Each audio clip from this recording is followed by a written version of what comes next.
be on another level. What's going on? I am 2014 Hall of Famer Lita, and you are watching Turnbuckles and Spilt Liquor.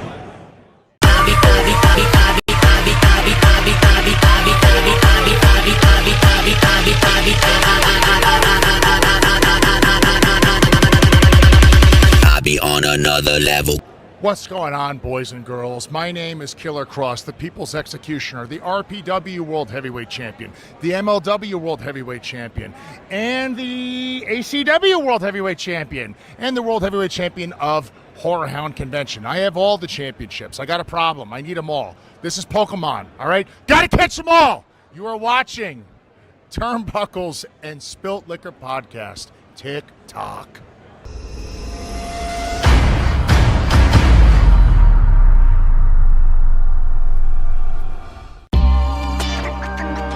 Notorious, we notorious, yeah we notorious, yeah we some warriors, out here feeling glorious, yeah we notorious.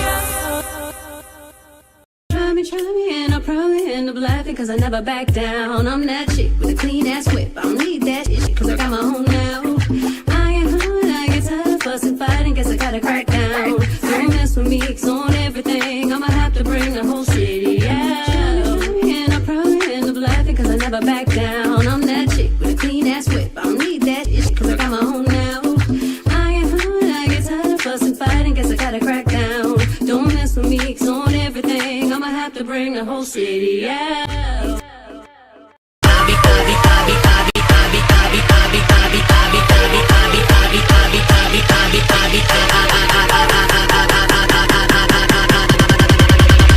I be on another level.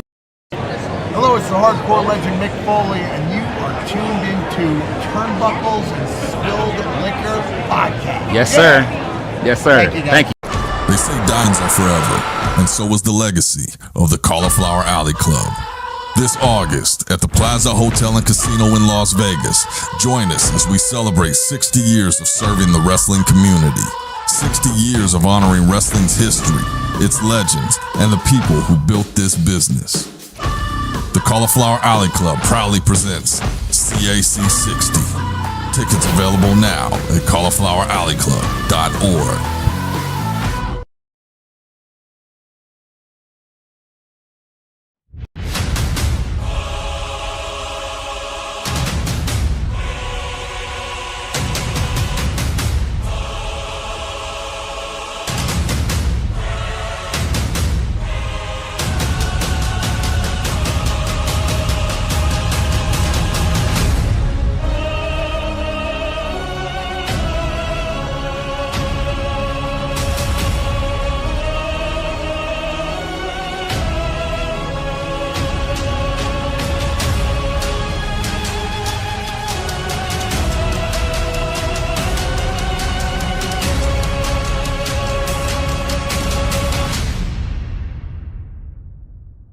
Man, you know that I'm the jet, homie. What you expect? I'm the man, it's nothing less. Man, you know that boy's next. I don't live with no regrets. Get the money, cut the check. Got the muscle, bet the flex. Got my move on overstep, now who the best? I got the money in the cash. Get the jet on overlast. You know overcast, I'm fly. Available, money so relatable. Get it in the day or two. Let me just explain to you. Fly than the rest of them. Jetting standing next to him. The future cut the check for him. Said he calls a rep for him. Fly than the rest of them. Jetting standing next to him. The future cut the check for him. Said he calls a rep for them. Taking off the jet. The vision is coming for next check. Taking off the jet. You headed to talk from the Maybach music. Can anybody out there hear me? Hear me?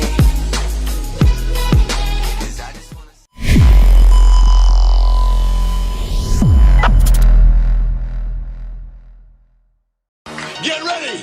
Woo! We are on tour and we're doing it better than anybody else alive. Now, Buddy Landell, it's so hard for me to sit back here in this studio looking at a guy out here hollering my name when last year I spent more money on Spilt Liquor. Yeah. Every bar's holy, straight divinity. Great stability with ancient wizardry. God ghost writing on the page after I prayed, he visits me. My frame is spiritually plateauing when angels lifted me.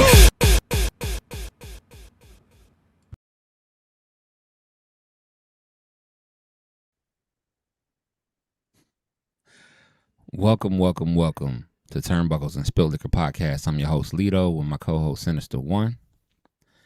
Tonight, we got a special guest, y'all. We have the author of Pro Wrestling's Black World Champions, the 3rd edition, Mr. David L. Shabazz. How you doing, Mr. Shabazz? I'm doing good, man. Thanks for having me on. That's Glad to what's be back on. with the guys. Yeah, it's been a little minute since we last, was all together. Oh, yeah. For sure. So 1 to 10, where you at with your mental wellness today?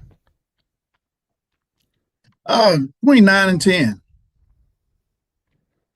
That's that's a segue into my new book. Yes, sir. Nice. Okay, we're gonna talk about that. What about you, Sinister? Where you at? Look, I'm at a solid 10 today. For those who know, I've been trying to get my dad closer to me. He's finally made that decision, and today we were able to secure a place in a 55+ facility. Nice condo complex, 55+. 7 minutes from the house versus the hour-and-a-half drive. Nice.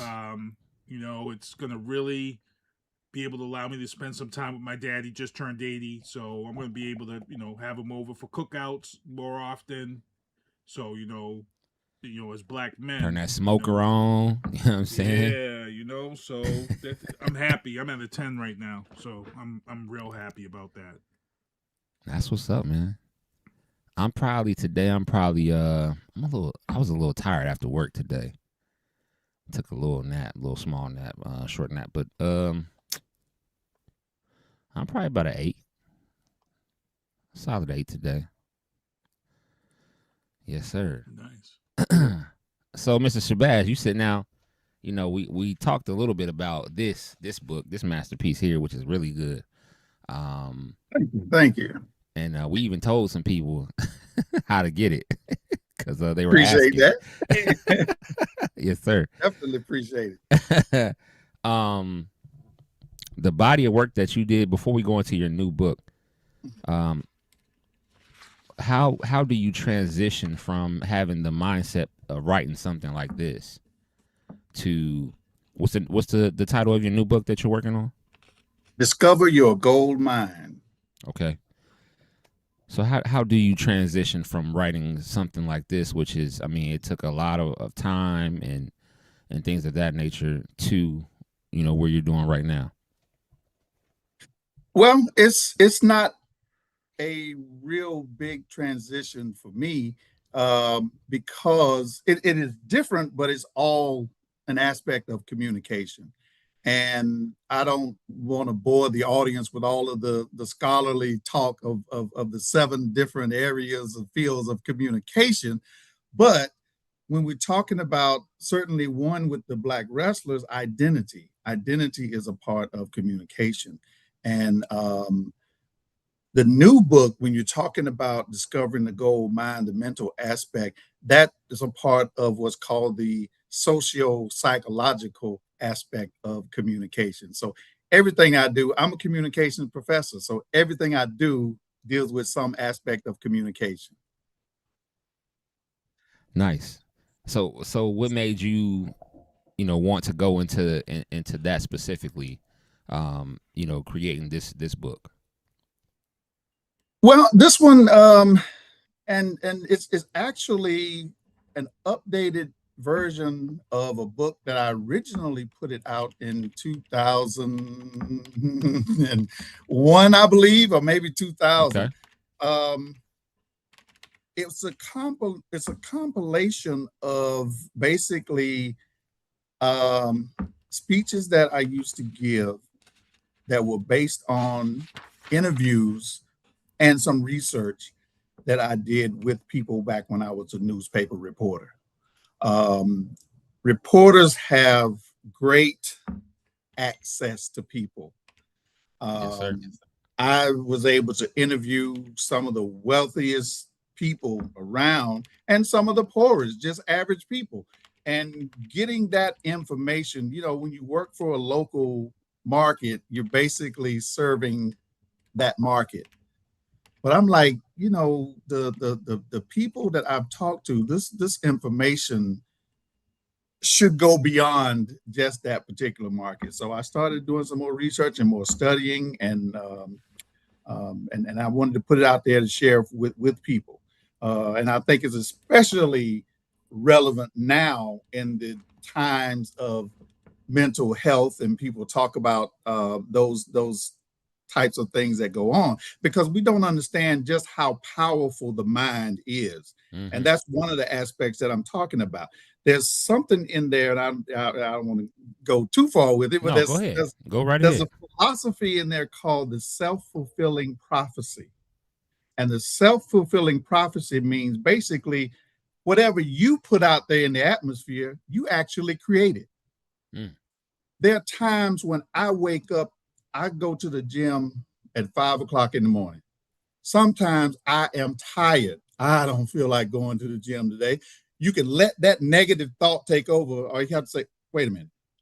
This is what I got to do. This is part of my plan. This is part of who I am. And then when you go, you feel better. Mm-hmm. But you can't have that negative attitude and let that negative attitude take over. I know some people try to say it like, and it's not a fake it till you make it. Right. It's changing your mindset. Because when your mind thinks, whatever your mind thinks, that's what you create for yourself. Mm-hmm. And that's really what it's all about. If you think that you're not worthy, you're not going to dress like a person who's worthy. You're not going to carry yourself like a person who's worthy. And so guess what? Wealth is not going to come your way. The women are not going to come your way. The money, whatever it is that you're looking for, is not going to come to you, because you don't realize that's the energy that you're sending out. Mm. So you have to change your mindset and do the best you can, dress the best way you can, smile when you see people. They don't have to know all of your problems. Everybody alive has problems. Right. But it's all about in your mindset. That person that you meet might be the answer to the problem that you have. Mm. But if you have this woe is me attitude, and I don't feel like it, then okay, you're actually repelling people away from you instead of attracting them to you. And that's really what it's all about. So kind of like that the scripture, as a man thinketh, so is he. Absolutely. Absolutely. All right, I'm gonna have to get that. Yeah, it's real, brother. It's real. I mean, we don't realize how powerful our minds are. You know, we bring things into creation. We bring them into reality. In the beginning was what? The Word. Mm-hmm. And everything manifested from the Word. Right. And you're right too, because you know, sometimes you wake up and you're like, as soon as the first thing you say is like, man, I'm tired. So as soon as you say that, your mind automatically, so now you think that you're tired, so you become, you know, more tired even throughout the day. Right. But if you start to say other things, positive things, then so you wake up, even if you may feel that you're tired, say something different. I feel good today. Right. Things can become different for you based off of your mindset. All right. Yeah.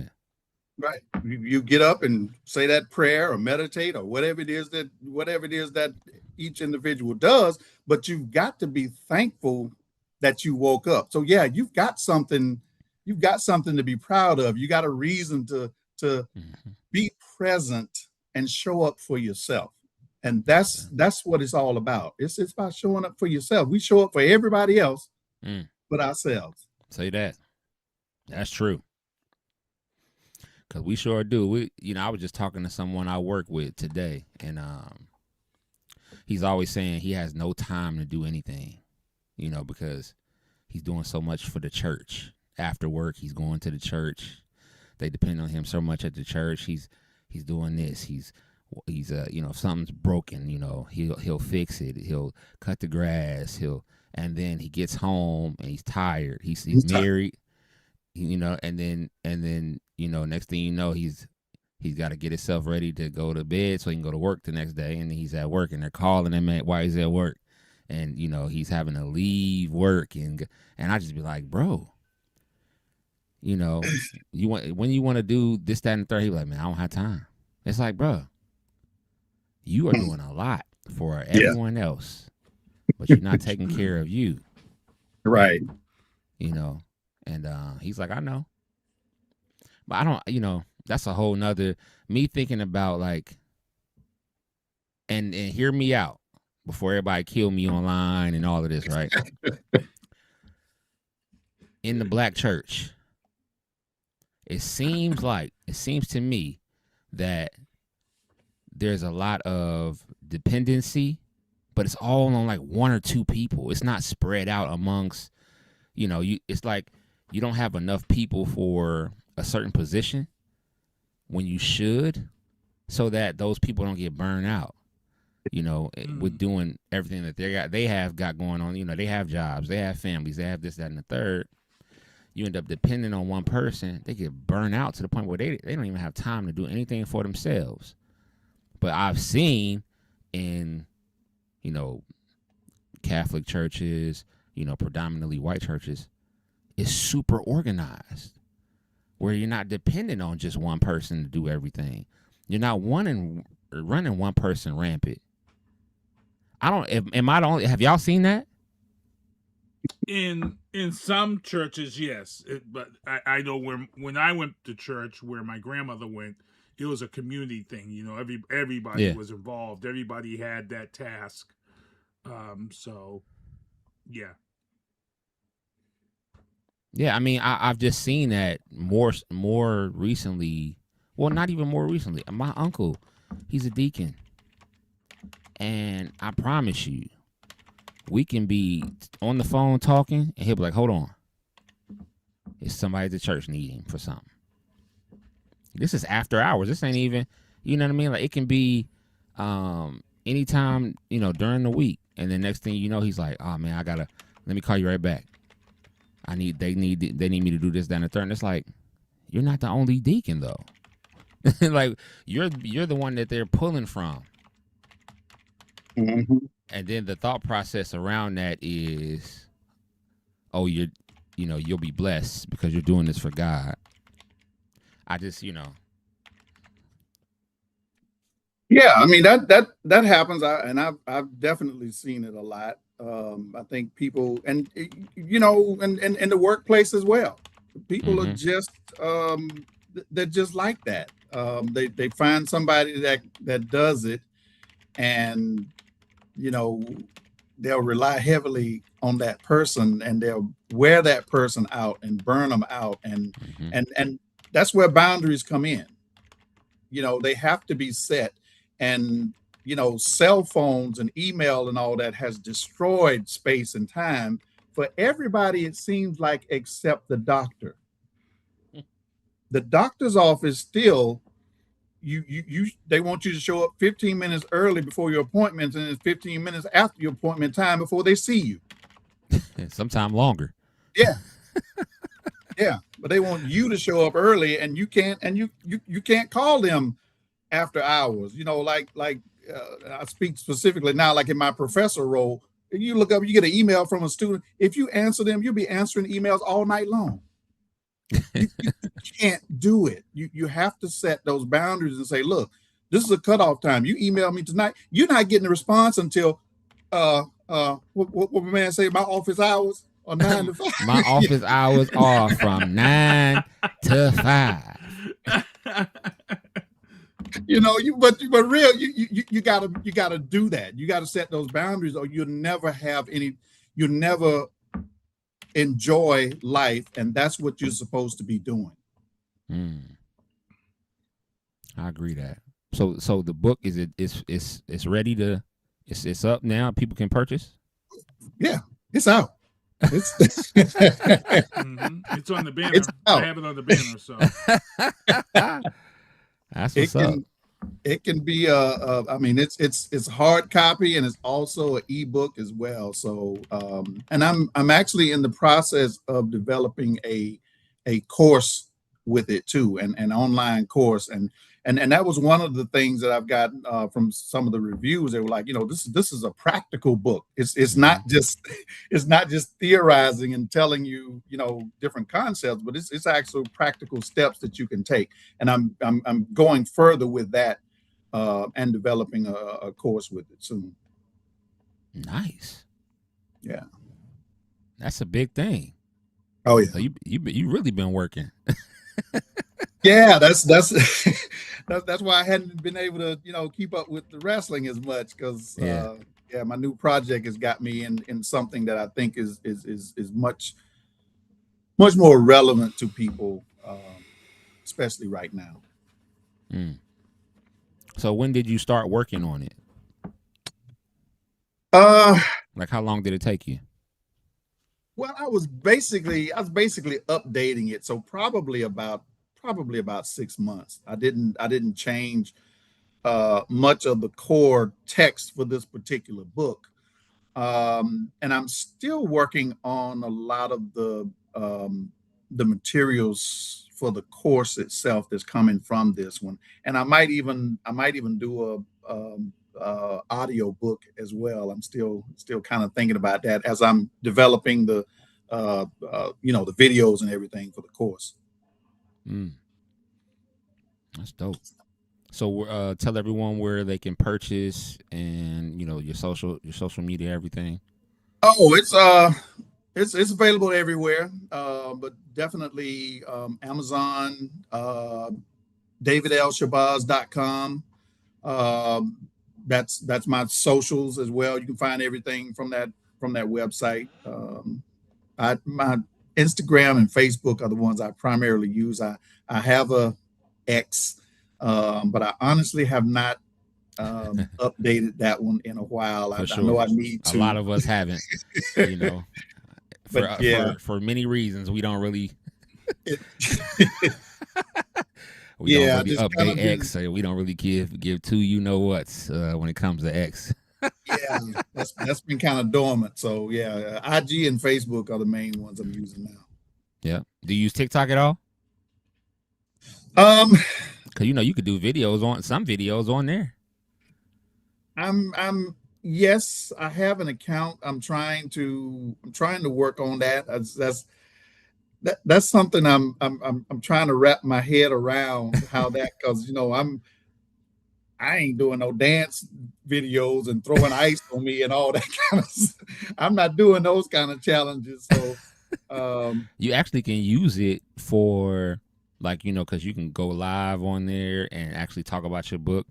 And people, it's basically just like going live on I wouldn't say Facebook, but maybe Instagram. If you've ever went live on Instagram, strangers will come in, just because you're live, and they come in, and if you're talking about something, they'll engage, and next thing you know, you got all these followers, so that could be something that could help with your following based off of people knowing about your book, and it might be able to help you. I'll look into it. Definitely. Yes, sir. Hell, I'll help you. Oh man, I appreciate that. Yes, that's been and I know it's a little weird for a communications professor to I'm kind of skeptical of a lot of these tools. I mean, until I can really know where it is and where it's going and who's behind it, I think that's the scholar part of my communications mind. The practitioner, just wants to go out and use it. But that other side says, okay, what's the purpose of this, and who all is getting? Sometimes you forget when you're talking to your boys, and I may be getting too philosophical with it now, but you forget that it's not just a conversation between you and that person. Other people are in. That's right. You're right. In some form or fashion. Right. Other people are just like here. It's like, you know, if you like certain people, and everybody happens to like certain people, you would never hear me say something like so and so. Oh, that's my favorite student, because I got so many students out there, and all of them are watching. Yeah. Oh, I thought I was your, you know, and right. You're thinking that you're just, you know, giving some praise to this person or whatever, and you're not realizing you're insulting the others. And that's the thing about this whole what looks like interpersonal communication is really mass communication, and that's the thing we have to keep in mind. You are correct. That's right. Sinister, you got any questions about the book? No, I'm liking the book. I'm feeling it. You know, my dad likes that type of stuff, so we need more positive stuff like that coming from our community, from Black people. You know, I tell people all the time. So when I saw that on your Instagram, I was like, oh, he got a new book. He working. Yeah, man. He's working. And he had the professional photo, because I'm like, should I upgrade the photo for the banner? And when I went on there, I seen that professional. You know, it ain't a wrestling photo. I'm talking about business type stuff. So I'm like, okay, let me put this on here, put this on the banner, and we're gonna chop it up about this new book. And it's great stuff. And I like how Kevin asked you about the transition into the book. You know, how you come from talking about wrestling and with your brother and stuff, and then going into this book, which is on your own, and you know, great stuff. I actually had a question for you, because for those who know Mr. Shabazz, he's also this hip hop scholar. That's right, extraordinaire. He knows his stuff about hip hop, and there was some stuff that has been coming up, because you know, we just recently had the anniversaries of Biggie and Tupac once again. You know, we're always gonna celebrate the losses of those guys. Those were huge impacts in the community, in the rap business as a whole.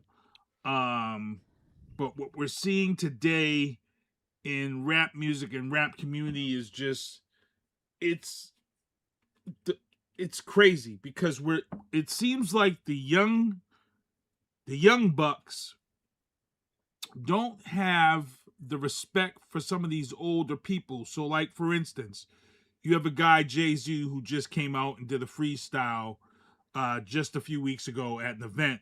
And first of all, the first thing was the young bucks and people was coming out, and they was ragging Jay about his style of his hair. Now, I like Jay's hair. I like how Jay has his hair right now. I'm sorry. Afro, right. I like the twist and what he's got going on is different. He's not being manufactured like all of the same young littles and all these ones that are running around with the same braid, so you can't tell them apart. But Jay goes out there, and once again, Jay-Z puts out metaphors and cadence and just delivers. And like, there was a part in this freestyle where he paused, because he came at Nicki talking about, you know, the stuff that she had talked about him and all this stuff about Lil Wayne, when Lil Wayne just proved him right and canceled the show here in Bangor. So Jay-Z came at her son about autism and paused to show that pause about her son. And I was like, yo, y'all don't get this. Everybody's like, why'd he pause? He messing up. And it was like, yo, he's on a different level. Y'all need to step up, bro. Like, Jay is on facts. You need to talk about, you know, Jay ain't coming out here to mess up, bro. When Jay comes out and spits, open your ears and effing listen, bro. Because Jay ain't about coming out here and being stupid. He's going to make you look. When he dropped that verse on DJ Khaled's joint, stop it. A few years ago, yeah. Stop it. Yeah. I want you to talk about this, because lyricism is lost in today's rap. White America has rap music being about shooting everybody, selling drugs. It's ruining black men and black women's relationship, because it's got black women thinking that every guy has to take a woman out to a store and spend all this money at the fucking store for her, and she's not supposed to support anything in this world. That's white America ruining. Jay-Z and Beyonce have the millions they have because they work together as a cohesive unit, as a wife that supports her husband. She works equally as hard as Jay-Z. So I just want you to kind of talk about that because you've been there. Go ahead, Kevin, if you want to add on to real that. quick. And let's not forget, it's the 30-year anniversary of Reasonable Doubt recently. So if you want like the vinyl, they put it at Target. That's where he put it at. But like, yeah, I'm grabbing me one because I'm not gonna ever open that. For sure. It's at Target. 30-year anniversary of Reasonable Doubt. So just your thoughts on that, and lyricism versus today's garbage lyrics. Bubblegum rap is what we call it. Yeah, it's one thing that I've got serious issues with the whole ageism, if you will, in hip hop. I was looking at the news. I was looking at the news the other day, just for example. I think they were saying something about Dolly Parton had got a show or something going on in Broadway, something about her, and like she's like 80 something years old, and they're talking about like it's a great thing and how great it is. Why don't we do that for our older artists in hip hop? It's like everybody has to be 25 or less because they want you to talk about stuff that young people whose testosterone is out of control talk about. Fighting and shooting and sex and all of that, and taking their clothes off. So they don't want the older people in there because they want somebody who's gonna talk foolishness and gonna have the people.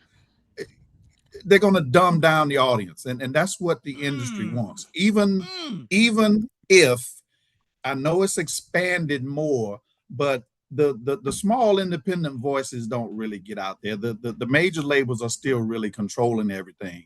And because you can go to YouTube and play some of the older songs, and you can see the comments and stuff. People talking, this is real music. Why don't they bring that back? So the audience does not want this crap that the industry is flooding down our throats. He makes a good point about that on YouTube, because I see Wu-Tang is a great example of these young kids are like, yo, I love watching these reaction videos, bro. But what about our now? I know both of y'all heard about this, right? And we're gonna get to wrestling, y'all. It's a slow week with wrestling, anyways. We're gonna talk about Raw after a while. But I know y'all saw that video of Pooh Shiesty holding Gucci Mane. Oh yeah, the robbery. Yeah, the robbery, because the case is going on. And his dad was right there holding the contract. I'll have to send it to you. Yeah. There's a video. It's gone viral. Pooh Shiesty he's probably in his 20s, from Memphis, Tennessee. Okay. He was signed to Gucci Mane's label 1017. He's trying to get out of the label contractually, and Gucci wouldn't let him out because you got to fulfill what your contract is. Well, he didn't want to do that. He turned around, and that's his whole father. Nother discussion. That's a whole nother show. His father got in his head and said, if he's not gonna let you out, by you trying to tell him that you want to be off the label, well, then you got to go another way. They went to a studio. Gucci was in there. From reports of what I heard, the video shows his dad holding the contract in the back.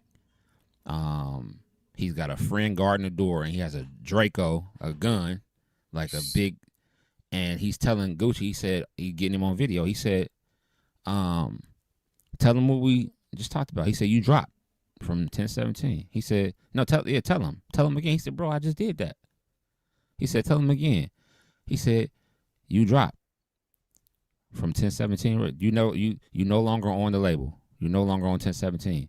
He said, I just signed the paperwork and everything. His dad is in there getting him to do this shit.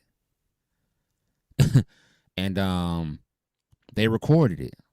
The people who was in there, that he had pressing the guy, he had them recorded.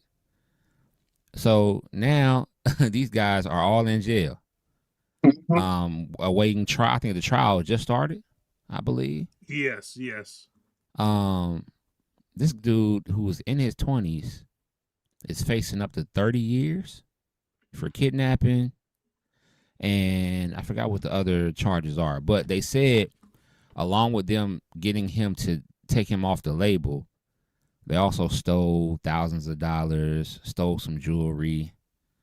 And I just look at it like, y'all fucking stupid. It's just idiots. Yeah. Mm-hmm. And it's us. Robbery, extortion. I feel like it's always us. Well, now that young brother's gonna be locked up for a long time. Yeah, because we watch too much. We watch too much TV, and they used to say, art imitates life, and then you got life imitating art. Right. We're trying to be whatever we see on TV and not realizing that's TV. That's not real. Somebody said, cut. Let's stop. Let's shoot that again. Let's give me more emotion this time. That's not real, but we believe that is real. I say that all the time. Rest in peace, Tupac. I've said this before, and I'll always say it. Juice is what killed him. The success of Juice is what killed him, because before the movie Juice, Tupac was rapping about Brenda Got a Baby. He was rapping about thought-provoking rap. And then the record company realized what they had in that character, Bishop, and Tupac became Bishop.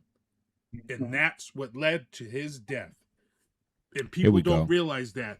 People don't realize that because Tupac started out, he was a dancer for Digital Underground. He wasn't even rapping. He was just a dancer in the background. Same song is when he finally rapped on Same Song. And then he, like I said, I remember that first video, Brenda Got a Baby, BET. And I remember people really didn't want to hear that song.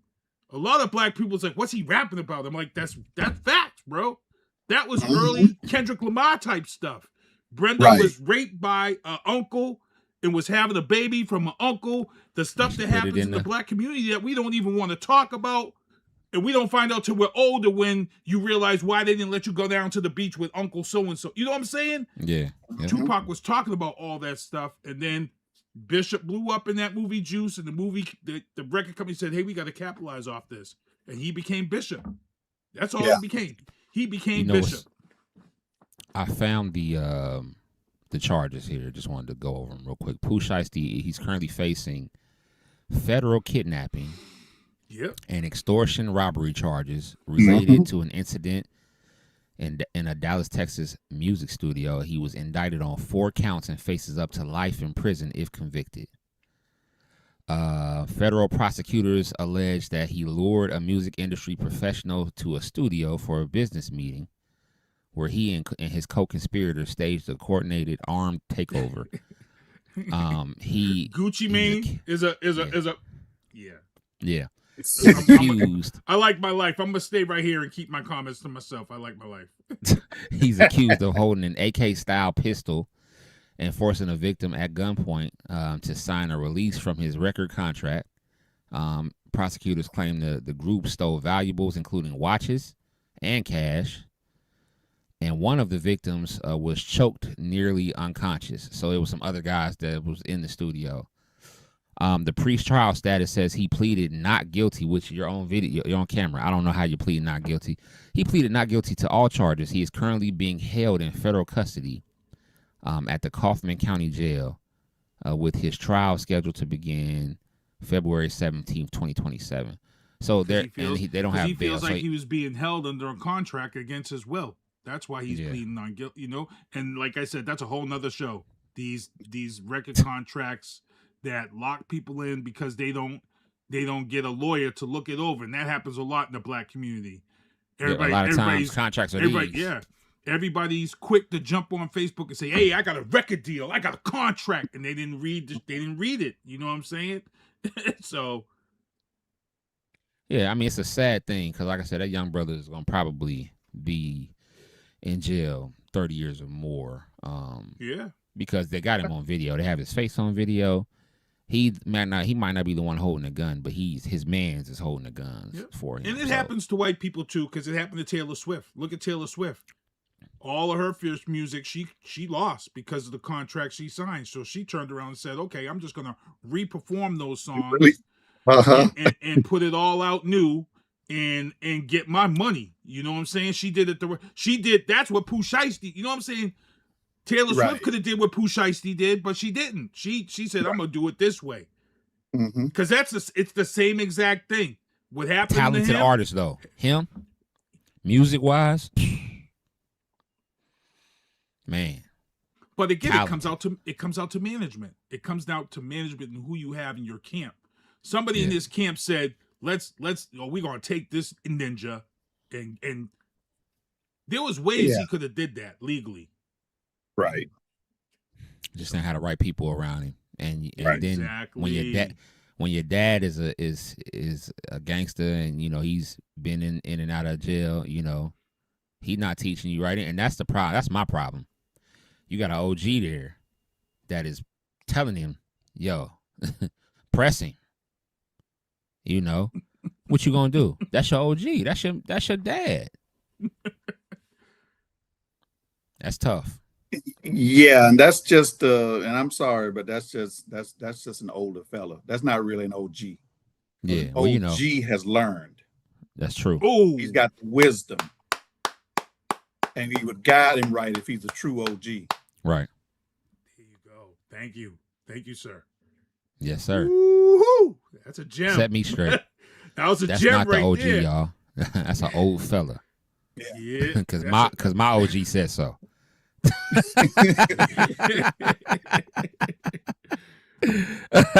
that was a solid one right there. That was solid right there. I'm gonna write that one down. That's right. You're right. And OG has learned from things that he's been through. Mm-hmm. That's right. This could have went. Yeah, let me stop because this can. I just hate the way the industry is going though. I really want the lyrics to come back and positive lyrics, and everybody likes to have fun and have a good time, and that's what the music. There's a time and place for it. Look, Two Live Crew. We was banging in the club, and that was the place for the 2 Live Crew. When Uncle Luke came on, and now he's running for Congress. God bless him. But when you was in the club and Me So Horny, look, you knew what you was doing. You had to drink the one hand. Yourself right now. If you was at a cookout, what happened once the kids went to bed? Put that 2 Live on, bro. Put that 69 Boys on. The kids are in bed.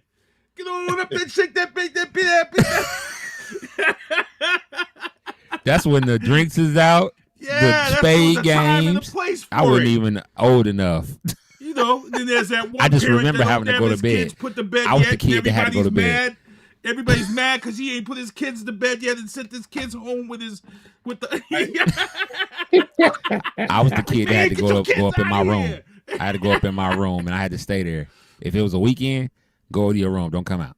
Yeah, you know what my dad would say? My dad would say to me, "Hey, it's time to go to your room. Children should be seen and not heard." Not heard. Right. Exactly. And you went to the room with your head all down. Mad. You try to get can I at least get another sandwich or something to take? I'm hungry. All the good food down here. I can't come out get nothing to eat, nothing. Go up in your room and they all partying downstairs. Yeah. Soon as you close the door, the Marvin Gaye came on. No, the 69 Boys and all that was already on. I had to get up in my room fast. Oh wow. It's crazy. Either that or you go outside. You either go outside or you go upstairs. If you go outside, don't go off that porch. See, I was in the project. I was in the project, so you. Me too. I said you don't go off that porch. Seen, not heard.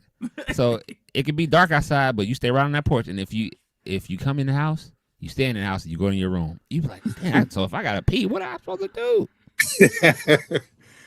Man. Times, man, when I was young, that's how it was, bro. Oh, I wanted to show y'all this. I don't even think I told you, Sinister, that I had this, but I just got it. Check this out.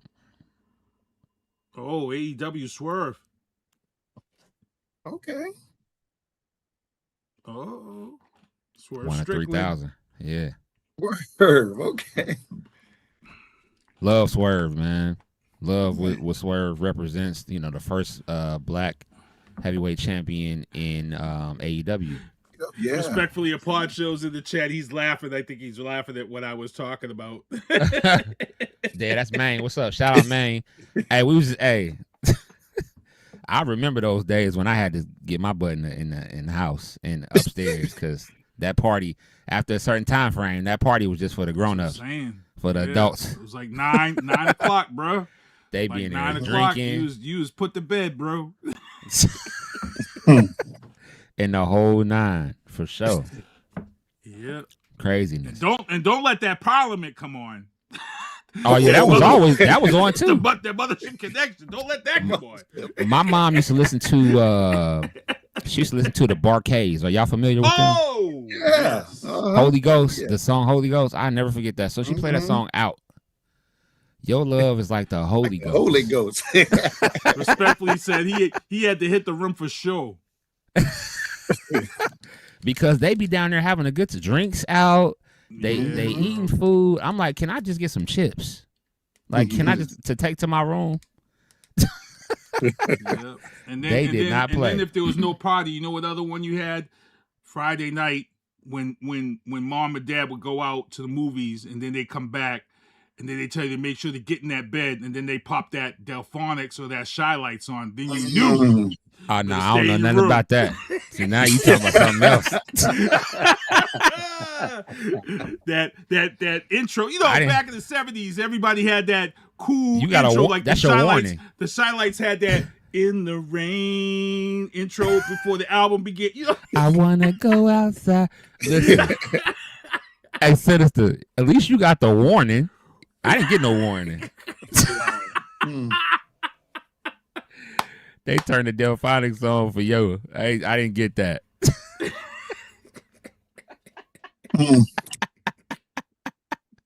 So that was the song, huh, Sinister? If you heard the Delphonics come on, you knew what time it was. If I heard the Shy Lights or the Delphonics, I knew. Go to my room, stay in my room, bro. That was it. That's so crazy, man. Yeah, my mom used to play the heck out of that Barcades. I hear it still today, and she still talk about it. That was her. I mean, and she played it every Saturday morning when she started to clean. I mean, she put that record on and played all of their music. She still talk about it, bro. It's so crazy. I was like, I remember Holy Ghost. I'll never forget that. I know when I became a teenager, and the whispers. When I became a teenager and my mom, if I had messed up on Sunday mornings, if I heard that no charge, I knew I didn't mess up. I would try to stay in my room all Sunday if I heard my mom playing that no charge, because that means she was mad about something.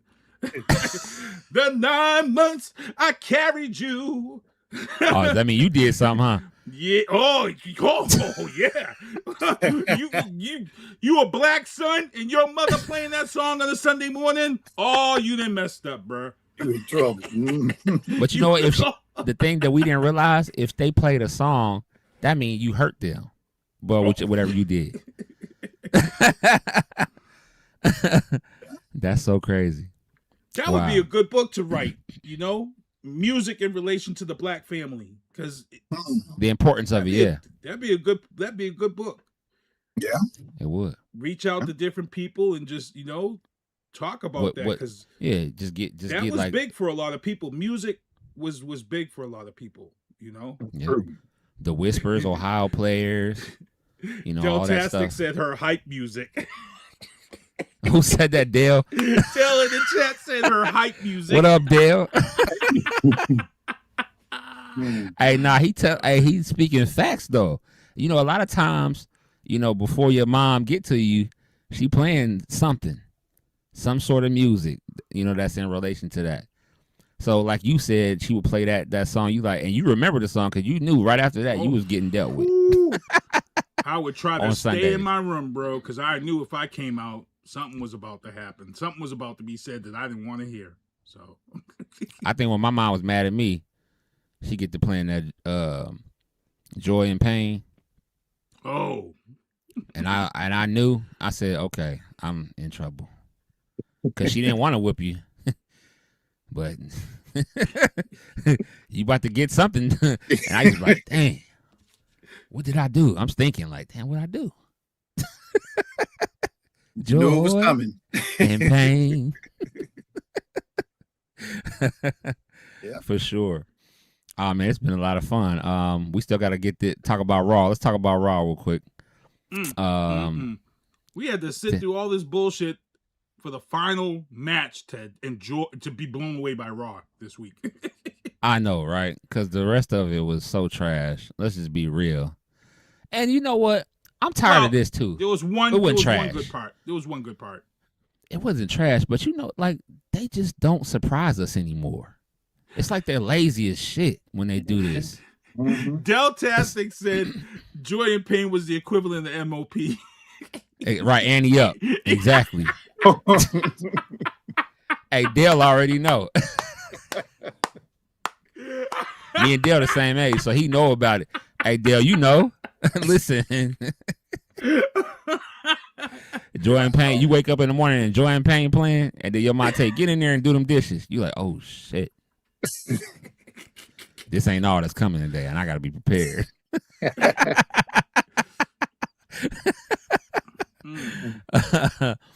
Wow. Oh man, WWE has been getting lazy, man. They're no longer surprising us with stuff. I mean, we all talked about this last week. Yep. Raw's about to be in Chicago. I knew Devin was pissed. We've been Devin seeing pissed. We've been seeing CM Punk, pictures of him getting jacked, so he's big now, and he's in the best shape of probably since he's ever been wrestling, and so we watching Raw, and then Gunther gets kicked off Raw with a brutal surprise attack on Cody Rhodes. Well, we know Cody Rhodes was supposed to fight Sami Zayn because Sami Zayn won the belt. So Cody Rhodes gets attacked. I mean, like a mean attack. His head gets shut in the car door. He was bleeding everywhere. I'm like, oh my goodness.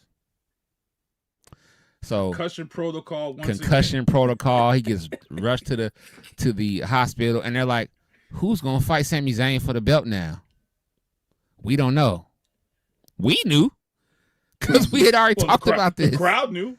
The crowd knew. Worst kept secret in Chicago. It was no secret at all. Not at all. And we got one thing about the Gunther thing though. We got another look at a possible is Nick Aldis coming out, bro? Because the fight. He's tired. He's tired of Gunther. I need this. He's tired of Gunther. They've had so many interactions. I don't think he can take any more from them. Yeah. I mean, maybe we'll see it. So, before we get to what happens, LA Knight confronted Seth Rollins. He messed up a few talking when he was speaking, he forgot what he's gonna say a few times up there. And then Jimmy Uso comes behind and super kicks him to the face. I was like, you know what? Bravo for Jimmy Uso. I was happy for Jimmy at that point because I'm like, I'm tired of LA Knight. He's always up there talking crazy. He talking about I had to deal with the Vision and you, Seth, and then I had to deal with Roman and the Bloodline, and I'm like, oh my goodness, man, he's crying today. He's gonna cry. And that's all he did was cry. I was shocked. Maxine Dupree, she's the one that defeated the Street Profits. I know Devin was happy about that because she looked good as hell too. Yo, when the leather and all that, and she just got married. Her husband's in LFG, and she was, bro. I'm like, yeah, she hopped in that guy's arms, and you hugging Austin Theory a little too crazy. She's right kissing now. him. Yeah, I'm like, yo, bro, you just a newlywed. You just got married to your man who's in LFG. Like, damn. Yeah, it was looking kind of like, I know you're supposed to sell the, but yeah, Right. A little too much. it's a little too much going on over there. I'm like, okay. And Otis I didn't. I was real just, sad. somebody else He said looked something real too. sad. My little bro called me. He said, "Hey, bro, ain't she married?" I said, "Yeah." He said, "She just got married, right?" I said, "Yeah." The way she hopped in his arms and was kissing on him, I don't know. Yeah, that's a phone call during Raw. That's a phone call when she get. That's back. a phone call right after you see that. Like, what you doing?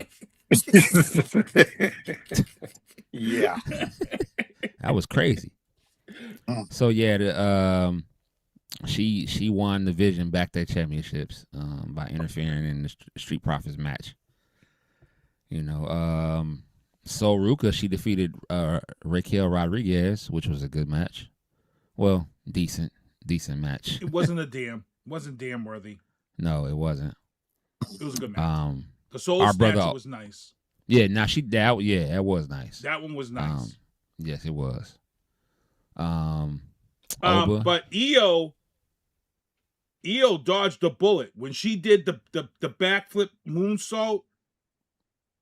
She came real close to hitting her head because she went too far, and when she came down, she was real close to almost hitting her head on the barrier. I was like, "Yo." Yeah, she has to be careful, man. Gotta be careful, man. Jesus. Her punk ass. Well, okay, I ain't going.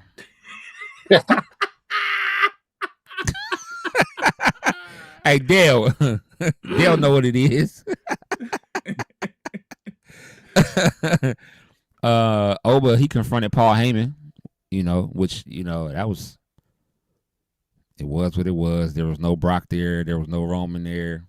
But Oba gave the same speech he gave last time, except he just changed and added Hell of a Cell. I was kind of mad at Oba. I'm like, bro, how you gonna rehash a promo and just add Hell of the Cell in there? You just changed the PLE, but kept the same. Yeah, that's it. I was mad as hell. I'm like, bruh, you can't do that in WWE. You can't. We remember shit. And we're going to remember that for sure. Ethan Page and Rusev, they defeated Chad Gable and Dragon Lee. It was an all right match. This week was kind of trash. I ain't gonna front. It was kind of trash. And then, okay, so boom. So I'm going to assume that we're not about to see R-Truth and Damian Priest no more because Damian Priest is all in on AAA right now. AAA? I remember I said that. He's going to be there. He came out again and he made this big speech and he was like, I'm here. He pretty much gave the CM Punk speech when CM Punk came back. Pretty much, I'm not here to make friends and this and that. And then he tried to do the whole he's trying to do the whole Roman thing down there in AAA. Rise for me, not acknowledge me. I was kind of like, this is corny, bro. I don't know who told you to do that. That was corny. Well, he's supposed to be the AAA Roman Reigns? I think that's what they're trying to do, Kevin. I really think so, and that's not going to work. No. This rise for me was dumb as soon as he said it, I'm like, this is dumb as fuck. Right. I'm like, AAA had me until this moment. They need to change that. I don't know who in the back. They didn't get Mysterio or whoever. Change that shit now. They didn't get so the crowd didn't react though. They didn't get the reaction. They didn't react like they should have reacted. Because I'm telling you, everybody was thinking Deltastic, capital letters. Del says whack. It was, bro. I was mad as hell. I was like, bro, I don't know who thought of that, but they should be fired immediately. Yeah, that's trash. Rise you can't, for me. Don't do the whole Mexican or not Mexican, Spanish Roman Reigns. Like, come on, man. That doesn't make sense at all. in a whole different culture. You couldn't come up with something better than that. Like, that bothered me. Like, that was, and like, it goes back to you saying lazy. Yeah, it's lazy, right? Lazy. So cut to, everyone's like, you know, who's gonna fight Sami Zayn now for the undisputed World Heavyweight Championship? Well, who's left? Sami Zayn comes out. He puts his belt in the middle of the ring. And you're forgetting the important part, though. There's a major part to the story. So we were on Raw, but the person who got the person there to come for the belt was Nick Aldis. Nick Aldis was trying to make what's his name look bad because he was pissed at him for giving him shit for going. So now we've got this general manager storyline that has developed now between the two shows. What did they fight? There was some talking back and forth. There was some trash talk back and forth that I was kind of like, oh, he really said that about him? I was like, oh, okay. Because you don't want to mess with Nick Aldis because Nick Aldis already looks like that he can break any motherfucker in two at any given moment. So he does. Nick Aldis looked like he would hurt. I mean, and that's why I don't understand why people are trying. Because, yeah, Nick Aldis, he looks like he's ready to hurt somebody. So, Sammy comes out, lays his belt in the middle of the ring, and everybody's just waiting. And now we know CM Punk's coming out, right? But then my little bro hit me up. He said, "What if it's Randy Orton?" I was like, you know what? I didn't think about that. But I'm like, we're in Chicago. Not in Chicago. It's Punk. It was CM Punk all day.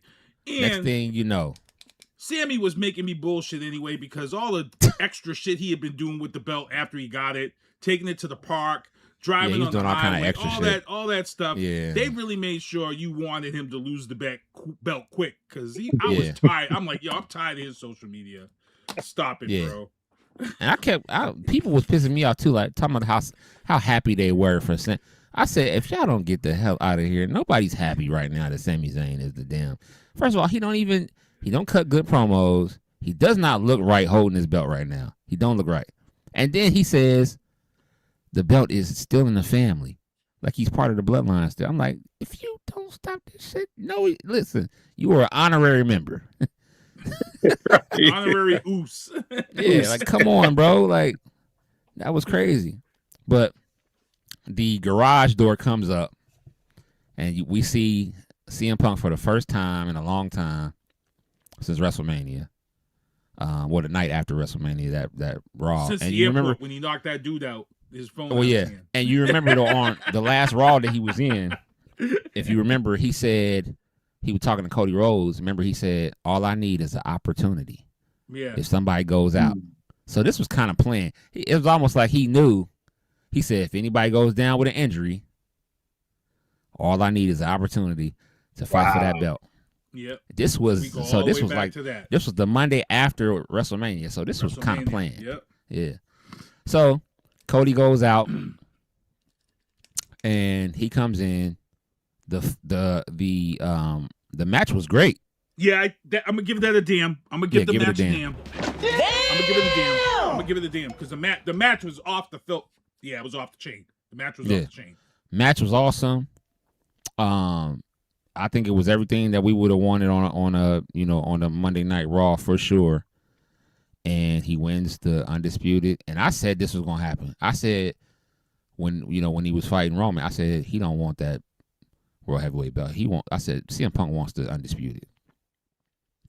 He's gonna end up getting that undisputed belt. I said that. That's what happened. And that's why he went away for a little bit. He got in shape.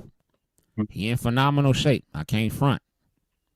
He looks like he been, lifting a lot. Like he looked different. He don't look like he's CM Punk has always been kind of like the he started off in cruiserweight. Well, not just cruiserweight, but he's always been like the white dude with the dad look. You know what I'm saying? Like he ain't really take care of his like for real. Bod. Yeah, bro. Like he ain't never really take care of himself like that. He's just come out there and wrestle. Right, he'd be in shape, but he wouldn't be like now. He's in shape. So yeah, he got the belt now, and he's probably going. I know, ain't no probably. He's about to have that belt for a long time, Sinister. I guarantee it. He's gonna go to WrestleMania. Whoever he's fighting, wrestle up to WrestleMania. He's even gonna win at WrestleMania. He's not gonna lose his belt for a while. Guarantee it. So that was it was good. It was good. It was all right. Yeah, it was good, and they gotta lead in now to SummerSlam. So they gotta do something because I'm not. Is he fighting in SummerSlam? You think? I'm not feeling Saturday night's main event right now. So I'm not gonna watch it. I'm gonna keep it real with y'all. I'm not watching that shit. I seen the lineup.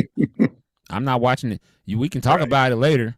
I'm not Sinister. I'm not watching it, bro. I'm not trying to. They just water stuff down so much. If AAA is on that night or something, I'll watch that. I'm not watching Saturday night's main event, bro. I can't do it. They dropped what that was supposed to be. It's so terrible. Like they were supposed to do. Danhausen versus who? And I hate to say this, I'm gonna blame Jey Uso for not keeping his cardio up. And come on. Because when Jay got that belt, the plan I'm gonna say behind closed. Yeah, because I'm gonna say Jey Uso's name was Main Event Jey Uso, and he would have become the face of Main Event like Hogan was Saturday Night in Main the Event, 80s on Saturday Night's Main Event. And Jay lost that because Jay couldn't stay in shape. Jay couldn't keep his cardio up, and they had to take that belt back from him because Jay was about to be. He was about, but he ain't that much in shape because his wife is divorcing him now because of the Jay. Oh shit! He talking about so he's you know what I'm saying. So he ain't in that much shape. You know, he's about to, she's about to get half. She about to get half of Jey Uso's stuff. So nah, she ain't about to get half. We gonna see Jey Uso. They got a kid, bro. She getting half. She gonna get half though. She gonna come in there. He probably got a prenup. I'm sure he was smart enough to get a prenup. I'm sure he was smart enough to do that. We see a lot of sad brothers. We see a lot of sad brothers walking around, bro. That we in groups talk about, bro. Why didn't you get a prenup? She wasn't with him when he was shooting in the gym. She wasn't with him. You know, it's been a lot of bullshit going on. Like before we get off of here, it's been a lot of bullshit going on. Like they trying to do my man Big Tigger. Big Tigger didn't do nothing wrong. Straight up. All the videos that's been shown, we ain't showed him. We ain't seen him punch that lady. We ain't seen him throw. And now look, she got a mugshot. She just got arrested. Oh, she did? Yeah, for kidnapping her oldest kid, who was from Maryland. She took her from Maryland, and I guess her father didn't know. The little girl's father didn't know. Oh, so, until he saw the video that the kid that was videotaping was... No, the kid that was videotaping, that was her son. Oh, okay. Her little girl is who she took. And they said, that's kid. You can't remove her from the state? No. Without letting her dad know? Lines? Ooh, that's a charge, bro. That's a charge. Yeah, she's in. So they got her. She's in jail. That's a charge right there. State lines? Oh. So you trying to get my man... You try to get my man Big Tigger jammed up. Everybody looking at him like he done beat you and all this other stuff. And if you look at the video, she throwed herself to the ground. He like, just give me my phone, please. Mm-hmm. She got her son calling him Mr. Tigger. You know his name. They married. You gonna call him Mr. Tigger while you are filming him. Like he doing something to your mom. All right, I'm pissed right now. That just pissed me off again. Every time my wife be like, why are you watching this? I was like, I don't know. Shit. Oh man, well, we had a great show tonight. Had Mr. Shabazz on with us. You know, one more time, Mr. Shabazz, give them, you know, how they can purchase your book and your social media. Yeah, you all can get it. Get all of my books. Well, the best way to get them is through Amazon. They're all there. The central hub is my website, www.davidlshabazz.com. The latest book, Discover Your Gold Mine. Of course, my Pro Wrestling's Black World Champions. And I put out my brother's, I updated my brother's book too, the 4th edition of the Black Stars of Professional Wrestling. This is I saw that one on Amazon. I saw that one too. Yes. This is the one that started it all. It's updated. It's over 400 pages. It's everything. So yeah, they can get them all through my website. Yeah, Mr. Shabazz don't play. Like it's at least 300 pages. It's 318 pages in the Black World Champions book. Yes. He don't play. He put the work in on these for sure. For sure. Well, for that. Yes, sir. We want to thank you for your time. Thank you for coming back on with us. For my man Sinista1, my name's Lito. This is Turnbuckles and Spilt Liquor Podcast. Y'all have a good evening. We out. Peace. Getting me in vantage points, so I can't abandon joints. Gotta grab the coins, pay me wickedly. Superman of Thor, who am I? Haters mimic me, and they fans cheer him on with their capabilities. Wow. Double entendre, crazy lyrically. Had to read a page in Timothy to take it seriously. Cause I ain't scared, I ain't got no fear, baby, get with me. Open doors for the people, you can say it's chivalry. I drop bombs, it'll be a day in infamy. Mainly cause all my ops feeling painful instantly. Stay for sympathy, not me. Creating imagery that everybody you like. I made a simile. Facts.